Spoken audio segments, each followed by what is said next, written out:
বঙ্গবন্ধুর কন্যা মাননীয় প্রধানমন্ত্রী শেখ হাসিনা।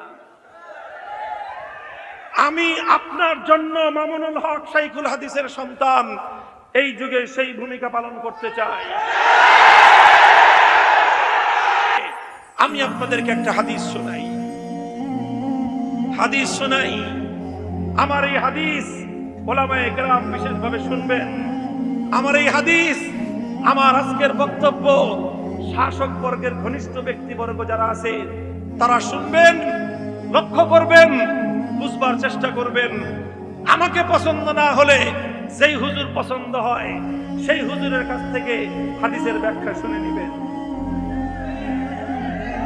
হযরতে আমিরে মুআবিয়া রাদিয়াল্লাহু তাআলা আনহু তিনি একবার জুমার দিন খুতবা দিতে দাঁড়িয়ে একটা কথা বললেন।